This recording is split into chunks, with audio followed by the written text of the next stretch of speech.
welcome everybody. My name is Stacy Rossetti, and I teach people how to invest in self-storage.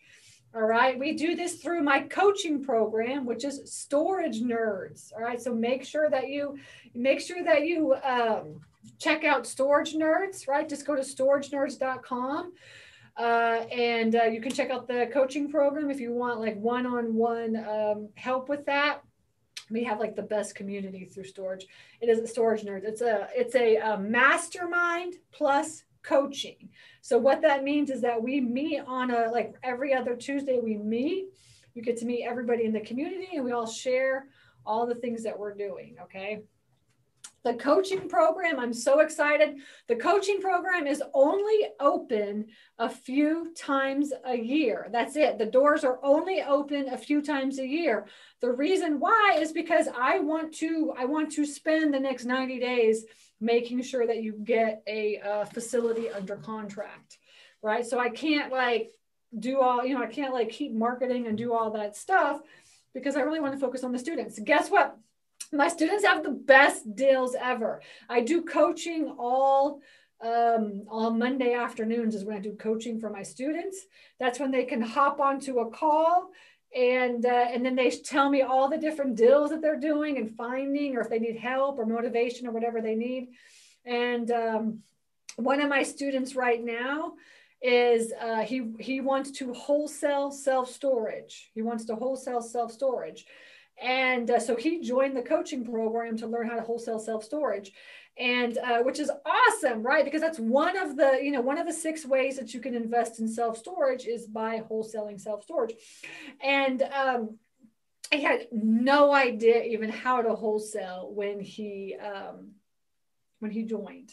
All right. So it took him a little while to like educate himself and kind of figure out how everything's working. I walked with him. So now basically what he's doing is, and anybody can really do this, the coaching program, the mastermind program, Storage Nerds is really so that I can hold your hand and walk you through step by step by step. And that's what he does. He takes full advantage of that, which is what you're supposed to do. But I'm so proud of him because basically what happened is that he started contacting storage facility owners, which is really what you're supposed to do, is contact storage facility owners and ask them if they want to sell, right? And so he started doing this and he started getting all these calls, right? And so it was like, now what do I do, right? So I got him started like contacting the storage facility owners. And so then, so an owner called and said, yes, they do want to sell.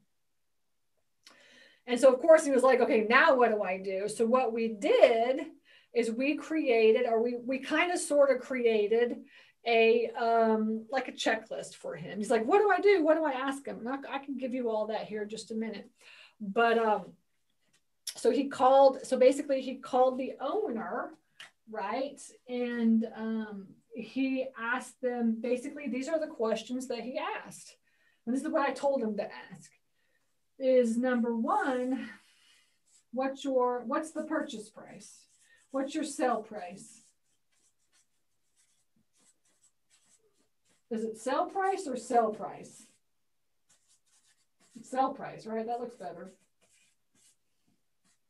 Isn't that right? I think it's sell price, right? Okay. And then number 2 is he asked for now sometimes they don't want to give you the sell price. They're just like, give me an offer, right? Number 2, he asked for the total annual income. Okay. Number 3, he asked for the total units, the total number of units, right? It's a number. Number 4, he asked for, and you at the same time you can get the unit mix. Okay. Number 4 is he asked for the total square footage. Okay, total square footage.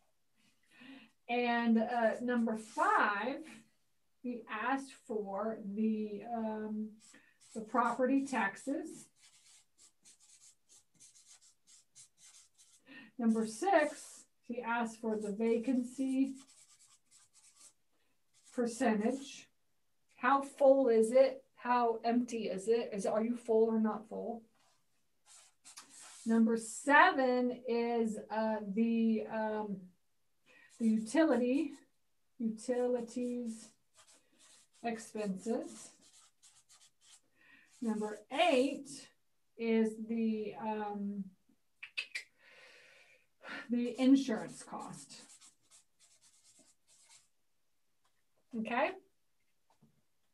So this is like what you would ask the seller if you talk to him on the phone. So this is what I said. I said, call him up and talk to him on the phone and let him know who you are, what you're doing. Let him know that you've got me to help him, and that we're serious about buying storage.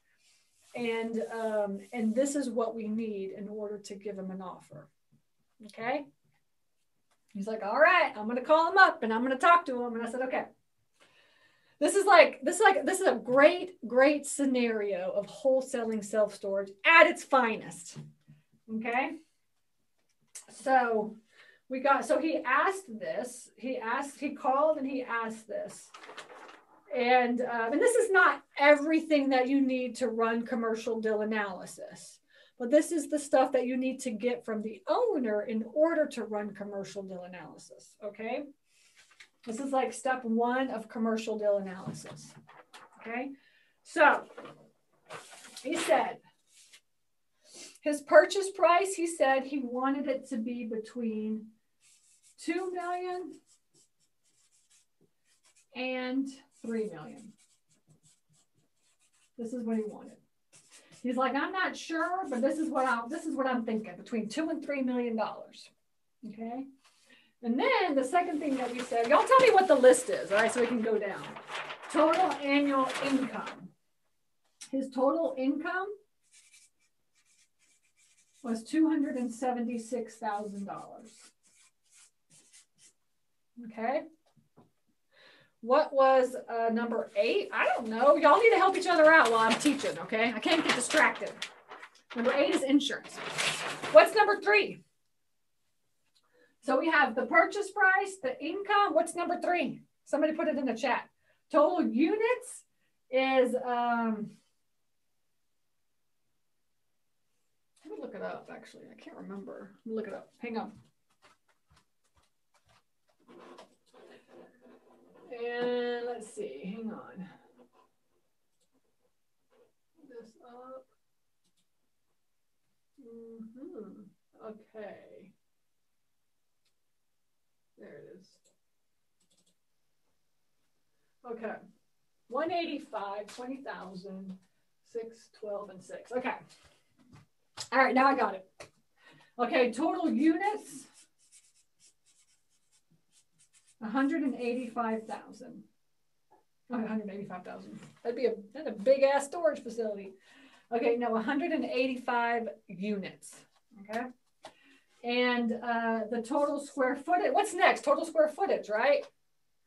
Is, okay, total square footage. Okay, so total square footage, 20,000. Okay. And what was the next one? Thanks, Rebecca. You're helping me out. You're listening. Somebody's listening. All right. And what's the next one? Taxes. $6,000 for taxes. At least one person's listening, right? That's okay. I'll just talk to myself. I talk to myself a lot. What's the next thing? Vacancy is 100% full. So 0 vacancy. He's full. All right. Okay. And the last one, utilities, I think it was like $1,500, right? Did I say? Yeah, $1,500. Okay, for the annual utilities. All right. That does not include, he manages it himself. Okay, he manages it himself. This is his thing. that he's been doing for the last 30 years. Okay. All right. So now you need like a deal analyzer to run the numbers, obviously. So you have to have a commercial deal analyzer to run these numbers. And this is not including expenses, like our expenses, okay? Like personal expenses that it's going to take for you to run the facility. That's usually anywhere. That's like probably, but for this facility, I would say like, we could just do 35% if you want to do that, right? So expenses, 35% of income. Okay. So now the question is like, what should we offer? Okay. What should we offer? So what we did, of course, is ran the deal analyzer, ran the numbers, try to figure out the cap rate. This is in like a town in southern Georgia near the water. Okay. And which is like exactly where I want to buy my storage facilities. I was like, I want to buy this thing. So let's try to get the best deal ever, right? And so we came up after we ran commercial deal analysis, which a lot of commercial deal analysis I don't get into in this webinar. This is finding them and funding them. But a commercial deal analysis is something that we go on heavily over in the Storage Nerds coaching program, right? But if you don't want to join the coaching program, get a deal analyzer and run the deal analysis, okay? But after we ran this deal analysis, we got into, we came up with a number of like $2.5 million. I mean, it's worth anywhere between $2 and $2.5 million, okay? Now, I was in Florida this past Friday. And I don't know if you guys, I don't think you guys saw, but so what we do with the Storage Nerds coaching program is like once every month or once every a couple of months, we do what we call infield training day. And I live in, we are actually moving into our RV and living full time. We're doing that this month, actually, at the end of this month. But we already have our RV. So basically what I said and to my students is like, let's go down to Florida. Okay, because we're buying 2 facilities in Florida right now. And we're going to close on one here in the next couple of weeks. And so we needed to personally, me and my husband, and actually what I can do is show y'all. This is Miss Lillian Self-Storage. You can always check us out if you want to know who I am, all right? This is Miss Lillian Self-Storage. And this is how our company looks. There's supposed to be 3 lines there, okay? So essentially it's find them, fund them, run them, all right? Anyway, so in the find them area, we have an acquisitions person. His name is Chris. Chris is our acquisitions manager. He started working for me in October of last year, and he's doing an awesome job. And he's the person that on our team that goes out and finds storage facilities for us to buy or wholesale. That's his job. Okay. And then we have, I'm the funding person. I'm the one that looks for the money. When Chris gets them under contract, he's the one that's like, okay, we got it under contract. Let's go find some money, Stacy. So I'm the money person. I'm the money magnet is what I call myself, money magnet, okay? And then my husband, Pete, is the person that runs our facilities. We have like 1,000 doors, okay? Underneath Pete does all the high level stuff. So Pete's like the numbers, looking at the numbers. He's the one that onboards all the facilities as we're buying them. And he also, he does all of the back office automation and systematizing. That's what he does. So he's more kind of high level. Let's get these things to make the most amount of money that we possibly can. Bonnie Everybody in the coaching program knows Bonnie. Bonnie is our operations manager, as we call her. She's our operations manager. She's answering the phone. She's handling all the tenants. She's the property manager. And she's like, she's kind of that person. She's handling all the tenants and the day-to-day stuff, handling the auctions and things like this, okay? And then Chris doubles as our boots on the ground person. All right, so his job is to go out and look for facilities for us to buy. And then while he's out, he just swings by a storage facility, checks on it, makes sure it's okay, overlocks, cleans up trash or whatever he needs to do. So he doubles as our boots on the ground person. Okay, he's our maintenance guy. Just make sure that the place looks good, essentially, make sure, and everybody's overlocked. All right, we have a system now where we only have to go out when it's overlocked, and after it's overlocked, we don't have to go out again. So essentially, he only really needs to go to the facilities one time a month. That's how it works for us internally. How do we do that? That's on the running side. In Storage Nerds, we'll teach you how to totally automate and systematize your facilities so that you only have to go out once a month. That's it. Okay. So that's how we're set up. Okay, so Chris, our acquisitions person, had found these 2 facilities in Florida, and we got them under contract. And so what we were doing is we were going to go down and do the due diligence on them and start preparing them for what we call the onboarding stage, right? So essentially the way it works in the storage investing world is there's 4 stages. Okay. Stage 1 is you got to find them, run deal analysis,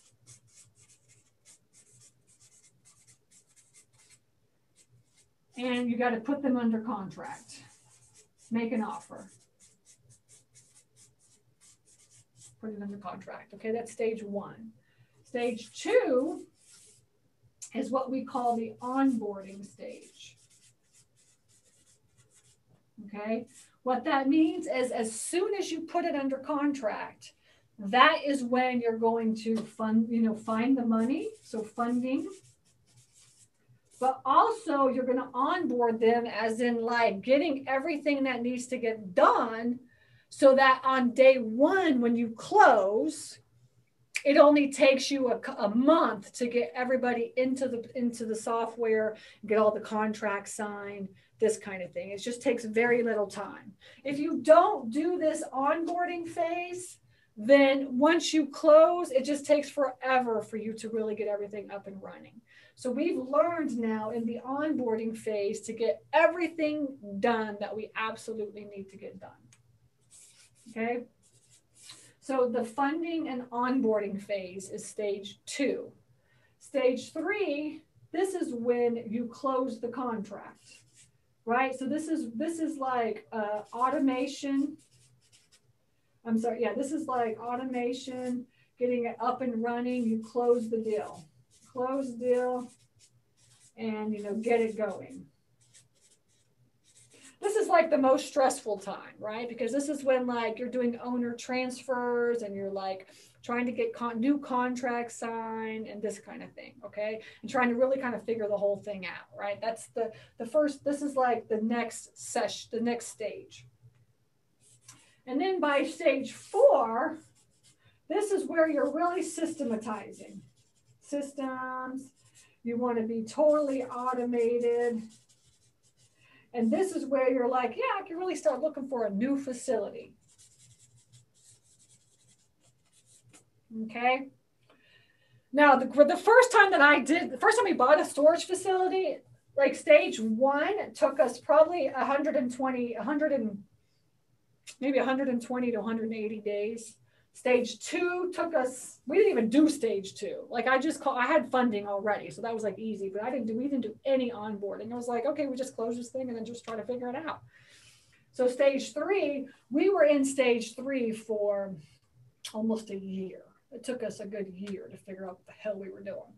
And then in stage 4, we didn't get into stage 4 until 18 months after after we bought the first facility. But now that we know what we're doing, right? we're in this, we're always doing this, but for us, we are, by the time we close on the facility in 60 to 90 days, we're ready to close that thing. And then also, this is also for us like 60 to 90 days. We got that thing up and running. And so really this phase for us is less than 6 months. It takes us less than 6 months to get it onboarding up, running, automated, so that we can get out there and look for the next one. So that's why you see us buying so many facilities now. It's because we just got this thing down, right? But in the coaching program, essentially the goal is 90 days for each of these, all the way through 90 days. All right, this is really kind of typically what I'm seeing for my students. It takes you a good 90 days to find your first one and get it under contract. It takes another 90 days for you to onboard and close. It's taking a long time to close deals. Does anybody own a storage facility? Right? It's like it takes a long time to close a deal right now. It's just taking a long time. That's going to get even worse over the next couple of years. And the bigger the deal, the longer it's going to take. Okay?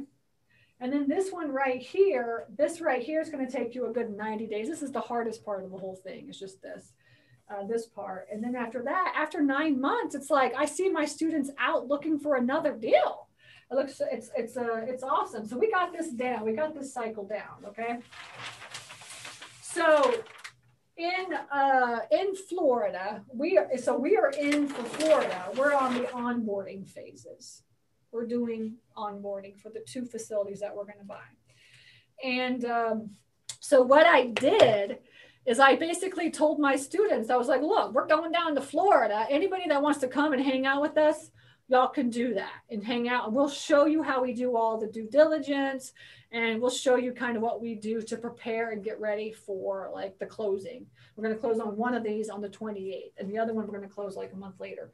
So, all the students came down, and what happened too, which was totally awesome, is that I called up the owners and I was like, look, is it okay if y'all just come, if we all come meet us at the facility? Once we're there, we're going to be down there. We're going to be doing due diligence. I'm going to have all my partners down there. I call all my students my partners. My partners are going to be down there, and we're going to be looking at the facility. Can you come down and just answer any questions that my partners have? And you know what, that we have as well too, right? Chris was there. Pete, my husband Pete was there. And I was there. And then also Lillian, my daughter, was there. And then all the students came and hung out as well too. And then also what was really cool is that we had 2 lenders that had contacted me. And the 2 lenders that contacted me, they live in Seattle and they want to work. They basically want to work together and do a deal together. And I said, why don't y'all just come out to Florida and I'll show y'all a couple of deals that we're working on right now. So my lenders that are open to like working with my students or us flew all the way from Seattle as well too. And they also got to hang out with everybody. So you'll see some pictures. If you go to my Facebook, you'll see pictures of us going through and doing the due diligence. And then all the owners came. And I'm going to tell y'all, when you bring your lender to meet the owner, all that does is solidify, right, to the owner that you mean business, right?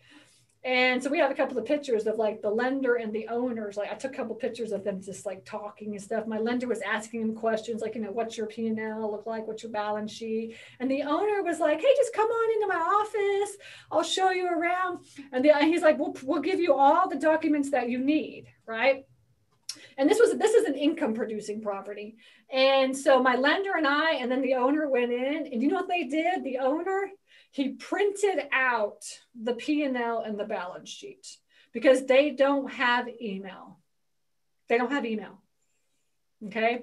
They printed out the P&L and the balance sheet. I had to come back to the office and scan these damn documents. So you could, and he said and it's an income producing property. It's making good money, but that's because they have a management company managing it. But he has no email at all. The owner does not do email. And so we sat there and she printed out all the P&Ls and the balance sheets and any numbers. The lender was like, well, do you have this? What about tax returns or whatever? And they were like, yeah, sure. And they just printed everything out and handed it to us because they don't know how to do email. And so it's a great deal. It's a great deal. And the really cool thing is that we brought the students with us so they could all see the deal. They got to ask all the questions to the lender, and even say like, look, maybe we could do some deals together. And the lenders are like, yeah, sure, let's do some deals together. And then they got to ask all the owners their questions. So it was an awesome day. But while we were down there, right? So Chris was with us. So Chris got to Chris got to meet everybody and also talk about how he found these deals and what he did to find the deals, which is really good. And he got to also talk about his boots on the ground stuff and what he does. So it was really kind of an all-encompassing day. Really was just totally awesome. And but what happened is that during that time, Alan, the student that is the wholesaling student, right, that was asking all these questions, right, to this owner, he messaged and he said, okay, I got the deal. He said, I got the, all the information. It's like, I really need help on like running the deal analysis and like trying to figure out what we should do. And I talked to Chris and I was like, hey, Chris, I was like, you're down here. Because like, actually this facility is probably like maybe an hour away from each other, from the other two Florida facilities. And I said, Chris, you're down here. It's like, why don't you just run over and introduce yourself to that owner? He was like, yeah, sure, I'll do that, because he was going to stay anyways after in Florida, drive around, do some driving for storage, go check on Valdosta, Blackshear, go check on a couple storage facilities. And so he's actually still down in that area. He went to the beach on the weekend, hung out on the beach, and now he's out driving for storage. And he went, actually today at 1 o'clock, he met this owner. Okay. And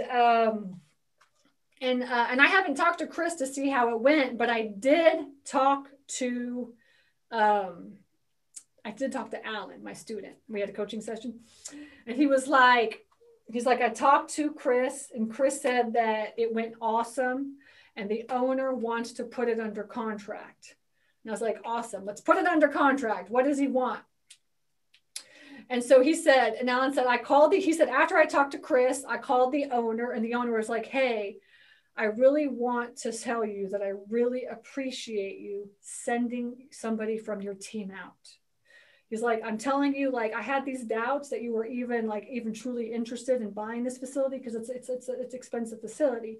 He's like, but since you sent out Chris and he came out and introduced himself and talked to me, we spent like an hour and a half walking through the facility, and I got to really just kind of get to know him.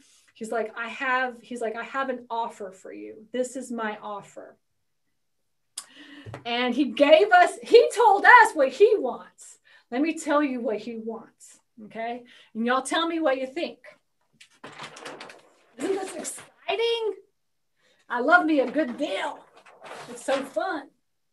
Now, creative deal structuring is, if you don't know what creative deal structuring is, it's thinking outside the box.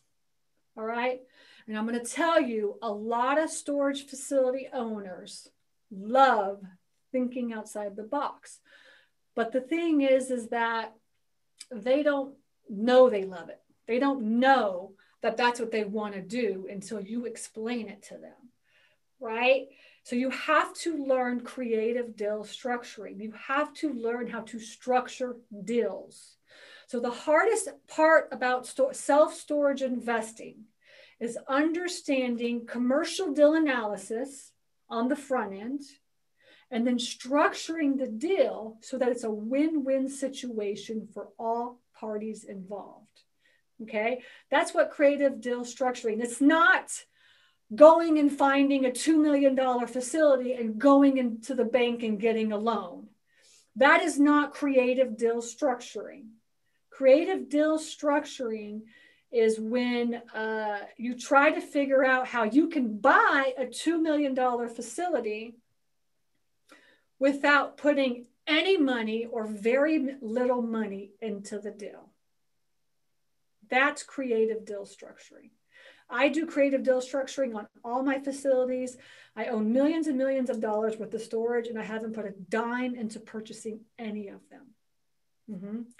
And now I put money into the operating side, right? but I don't put money into the purchase side. And the purchase side, that is the creative deal structuring side, okay? So for instance, like one of my students right now is buying a $3 million facility, and she's only putting $150,000 into the deal. One of my lenders who I introduced her to is giving $750,000. So the total amount of the down payment is $900,000. She's putting 150 into the deal. They're doing 750, or sorry, yeah, 750. And they're doing a split, an equity split. And then the bank is going to loan the rest of the deal. I'm telling you, that is an awesome deal. She's going to own a $3 million facility for only $150,000. That's creative deal structuring, okay? So this owner from this new facility that we just talked to, he basically said, this is what he wants. He has a mortgage on the loan. It's an $800,000 mortgage. He's older. He wants to retire. And I know that does not spell mortgage, but whatever, right? And he wants to retire. He just like, I'm old, and he's like 75 plus. He's like, I'm older. I don't want to do this anymore. He's like, I really just want to sell this thing, but I want to make sure that I have enough money every single month to live off of. When they say that, what does that mean? When they say and this is the thing with people that know what they're doing. All right. I mean, honestly, the truth is I am a typical storage facility owner, and I want to do owner financing, seller financing, because I want that income every single month, and I don't want to have to stress out about it. I could 1031 exchange properties or whatever, but then you got to go and do another property. He don't want to do that. He just wants to retire and get some money every single month. Right? That's what he wants. So he said he has an $800,000 mortgage, and he has $1 million condo right on the beach that he wants to buy. Okay? He wants $1 million condo. So he wants to pay this mortgage off, and he wants $1 million condo.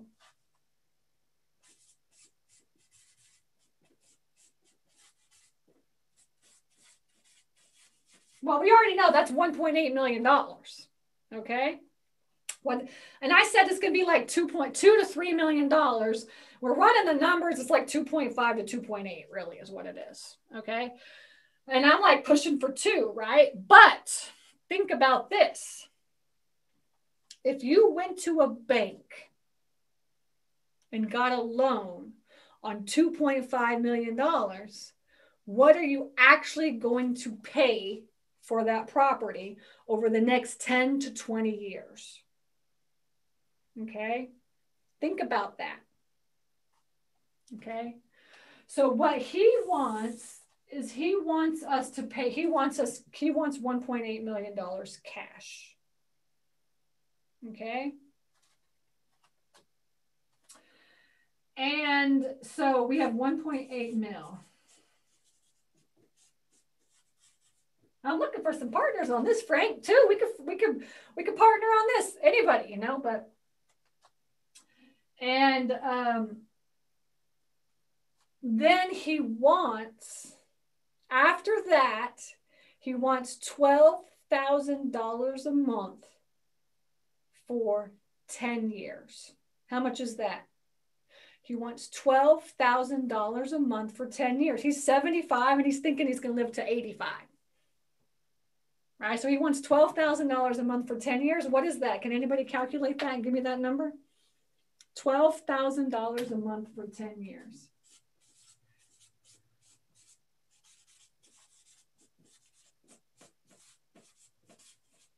That's 144. Yeah, it's 144,000. So $1.4 million. $1.4 million. So he wants $1.4 million plus $1.8 million.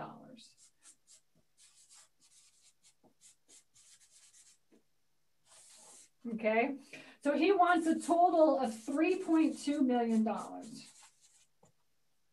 on a facility that's worth like $2.5 million, essentially, something like that. We can run commercial deal analysis. You can like, but he wants $3.2 million. And he wants to own or find, he wants $1.8 million in cash. And he wants to own or finance or seller finance, whatever you want to call it, seller finance, owner finance, this. And that's it. Exactly, Frank. He didn't say anything about interest. Because the truth of the matter is, if I went and borrowed $2.5 million, or let's just use Heather's deal for $3 million, she's going to pay, $5 million for that facility over the next 20 years, because essentially she's got a good rate. It's 4.5% interest. 4.5% interest for the next 20 years. Calculate that out on $3 million. What do you pay for that? Okay, if anybody can calculate that. So now the question, and Rebecca says, how does he not want interest? It's not about when owners want to owner finance, it's not about the interest. It's about how much money can they make every single month. And I'm going to tell you, that's the question that you ask. The question that you ask, you don't give them some proposal with 5% interest. You say, look, would you be interested in owner financing this? I would love for you to be the bank. Can you give me a monthly number that you'd be comfortable making? And I will run the numbers and see if that's doable on, a 5, 10, 20 year, plan. And he's okay with even amortizing that and doing a balloon. So we could actually amortize this. Amortize, how do you spell amortize? I don't know. With the balloon at 10 years. He wants a balloon at 10 years. So you could even bring that mortgage down even more, so that you can just pay a balloon in 10 years and just refi it out or whatever. All right. So the good thing is that this owner is interested in owner financing, right? Now, the thing is that you got to come up with $1.8 million. All right. Actually, yeah, Frank's got it. A 4.5 cents, exactly. $1.8 million on an interest paid over 20 years. Exactly. So now in 20 years, she'll be able to sell it for a ridiculous amount of money or whatever, if even she just keeps it 10 years.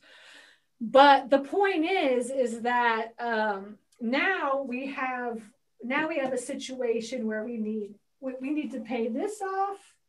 And we need to pay, the $1.4 million off or the 1.8, or how can we do that? How can we own or finance something for a year and do cash, right? The question is he going to have to be first lien on the property? If he's going to be first lien on the property, how are you going to get the $1.8 million in cash, right? And is there anybody out there willing to partner, right? And if you could find somebody to partner, that's okay with being, just partnering on the deal. And everybody puts their money together and we all come up with $1.8 million and then owner finance the rest, right? And that's exactly what we're looking to do, is partner and come up with, partner with people that have money, pool it all together, create a company, form that company, and then purchase this property with the owner finance on the back end. And that's a creative deal structure. That's like creative deals. Exactly. Partners don't need lien. So you don't have to worry about the lien position when you partner and form a company and then work this deal out. So that is all basically what happened. So we're in this process right now where we're about to put an offer in, and basically the offer is basically going to be this, really, because that's what he wants, right? And so then after that, that's the find them. That's the find them and fund them stage, right? So that's over here, right? The find them, run the deal analysis, and put the offer in. So that's where we're at right now, is putting the offer in for exactly what he wants, right? So, you know, we'll do that. And then we got to get into like, all right, now we got to find some people to go in on this deal so we can all go in on the deal together and purchase this property. And that's a win-win situation for everybody. What do y'all think about this? What do y'all think about this deal? Anybody interested in it, or you have any questions on it? My only concern, Frank says, on the deal, hang on, let's go back because everybody's doing it. My only concern on the deal is he wants payments for 10 years. Typically, my partner wants a value add and refi after 2 to 3 years. Yeah, no, he definitely wants payments for 10 years. So because he wants that income coming in. But like I said, he's open to amortizing and everything. So you would have to hold on to this property for, actually, I mean, we could put into the contract that we can get out, you know, we could sell we could just sell the facility after whatever, without a penalty or something like that. Yeah, I mean, that, Rebecca, we have not gotten into anything like that yet. Essentially, right now, it's just last week, Alan found this deal, doing exactly what I told him to do. And this week, we had Chris go out today, solidify the deal. That's what Chris is good at. And now we're about to put this offer in, put it under contract, right? So I'm super excited about this, and I can't wait to see. I can't wait to see if you can do it. But yes, you can invest with 1031 exchange money. Yes, totally. Well, actually, you know, we'll have to find out about that, because you might have to have that.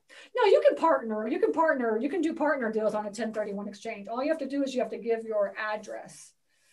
And what I would do is I would find somebody in your state. I don't know where you're located, Gonzalo, but find somebody in your state that's really good at 1031 exchanges. So you can ask them. You're in Texas.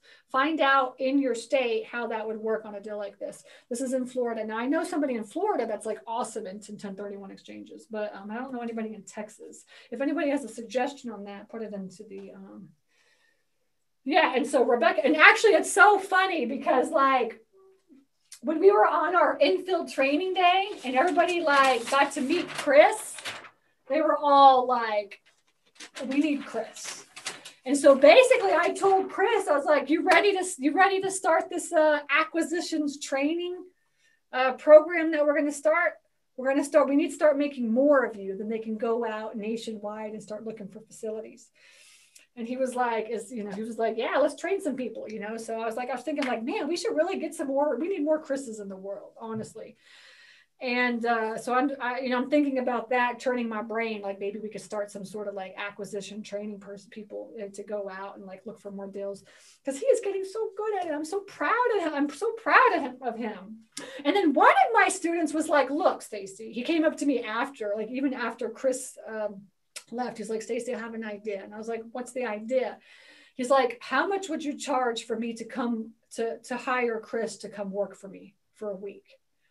And I was like, I don't know. I never thought about that. He's like, I will pay you to have Chris come out and train my project manager that I use on my rehabs to start looking for storage as well too. And he's like, I need Chris. I was like, man, Chris is like a valuable commodity, isn't he? You know, so, but we'll see what happens. We're just like in the starting phases of that. But essentially, you can become a Chris. You know what he does? He drives for storage and he calls people and asks them if they want to sell. That's what he does. That's the training program right there, right? You know, but you just got to get out there and do it. And Chris, like, so from October till December of last year, He was just training with me. We were driving. We were just going out looking for stores. We went out and driving and driving and driving. And one of the sessions actually like was really cool was that one of the sessions, the owner said, just come over to my house. And I just put that thing under contract right then and there. And Chris was just like flabbergasted that you could put a contract, you could put something under contract like right then and there. And I was like, yes, you could totally do that. After that, he got all pumped up, started really looking. And now he's on a regular basis. He's driving for storage and calling facilities. And what happened is that as he was driving from Atlanta to Florida on Thursday, I said, like, as you're driving, why don't you just call, please, around the area that both of our facilities are and see if anybody else wants to sell. He's like, okay, yeah, I could do that. So he started calling. He said that like in like the span of like maybe 3 hours, he called 25 facilities. He was just driving, Googling, looking for numbers, just calling every storage facility out there. And what happened was that because we were going to do the first one, we went to infill training from like 10 to 12. The second one was like 12 to 2 or 12 to 1:30, something like that. And then we went to lunch. And then during the session, he had another owner that he had left a voicemail with, called him and said, yeah, I do want to sell. And it was like 20 minutes away from our other facilities. I was like, he's like, tell him we're coming over. And so we did. We went over, we drove over. It was like 20 minutes away. And we spent another like hour and a half walking this facility. All Chris did was just call the other facilities. And this owner, he wants to sell. So I got all, and he was another guy that was like, let me print you out all the reports. And so now we got to go through all the reports. He gave me this big folder and I'm going to go through and look at all the numbers and stuff. And I said, let me look at all the numbers. Let me look at everything. And I'll make you an offer. And his facility is about exactly the same as this facility. It's a bigger facility, 200 units is what it is. So I'm looking forward to that. But all he did was call, and then we had somebody that we could just go over and just talk to. We spent like an hour and a half with this guy, and he was so like, he just wanted to show you was his baby, you know. And he just walked us through. He had climate control, and they had like 3 other buildings. It was like a total of 200 units, and he just sat there with us for an hour and a half and talked to us, told us his old life story. I got pictures of it on my Facebook page, so you can go check it out and see all that. Okay. But it was an awesome infill training day, and that's what we do, you know, with the students, you know, just spend some time with them and just like really just show them what we do. So it was fun. It was totally fun. Frank says, send me the details on the second property we visited. Oh yeah, Frank, I know. I'm going to get that too. I promise. I'm working on that. The second property everybody wants to buy because it was a totally awesome. I really want to like partner with that one though.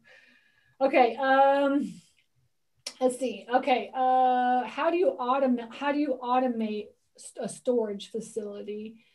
That was one question that came up. How do you automate a storage facility? You have to get into your software. It's all completely virtual and electronic. So you have a software, a back office software that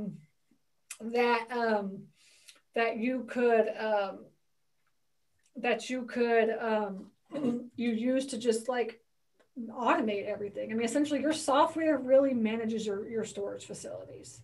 All right. And then you just have to, the hard part about the software is learning how to utilize the software, because what happens is that most people, like, you know, and this is what happens in all softwares, is that the softwares can do like a million bazillion things, but most people are only using like 5% of whatever it offers, right? So you could sit there and use the software to put your tenants in and to set up automatic payments, and that's it. But why would you pay, you know, X amount of dollars every single month for that when you could really get in and learn how to utilize it? You could automate rate increases. You can automate text messages, emails, auctions, anything that you can think of about running a facility. You can totally automate that in your software. Okay, but you have to learn how to utilize the software so that you can set that up and automate it, right? That's what my husband is very good at.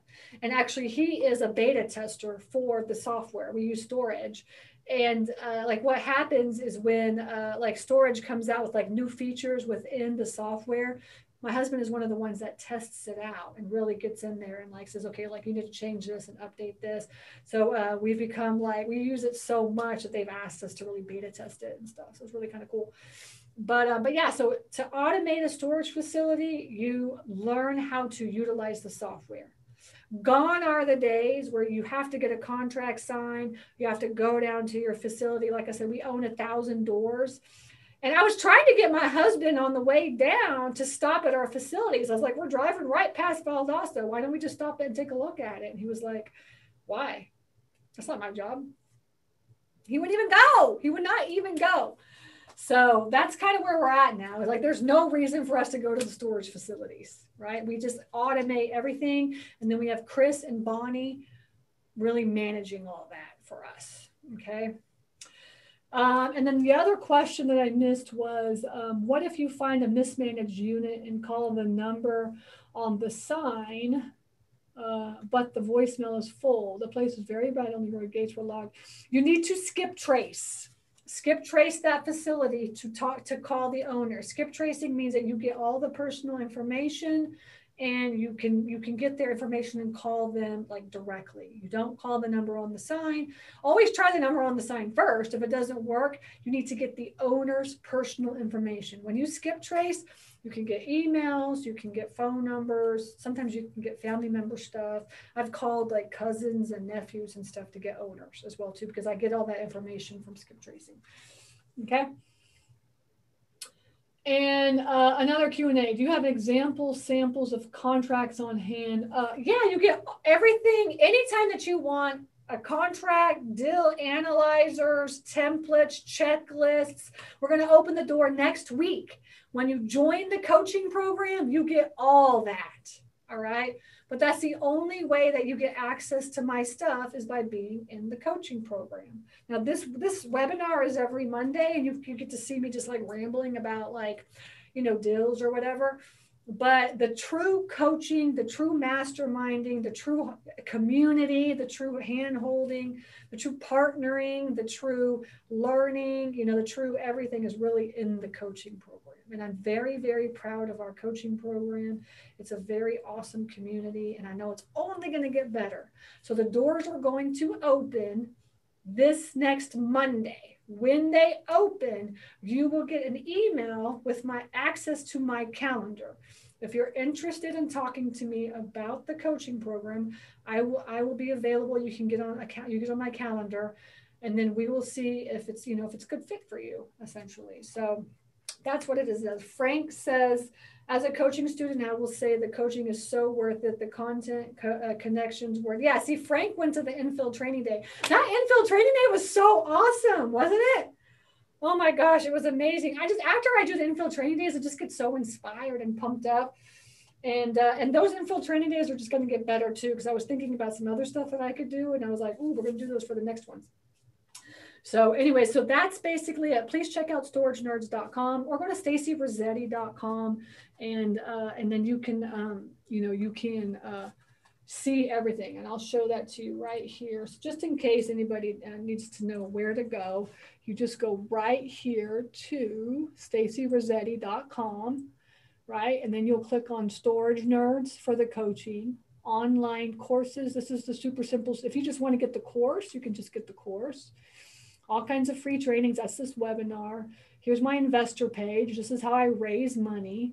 This is the consult, if you just want to do a consult. Here's my boot camp coming up. All right, October 9th and 10th, we have a boot camp. And then here's REI USA. I also own that as well too. So you can check all that out. Just check me out. All right, just check us out. Okay. All right, anything else? I think I answered all the questions. Ariel is our community manager, so she put all the links in. You can email questions at stacyrossetti.com if you have anything else that you need, all right? We are here for you, all right? Get out there and go drive for storage, call owners. I suggest at least 5 to 10 owners a week, but my students say, for every 50 owners that you talk to, one of them wants to sell, okay? All right. Take care, everybody. And I will see you guys at the next session. All right. Bye.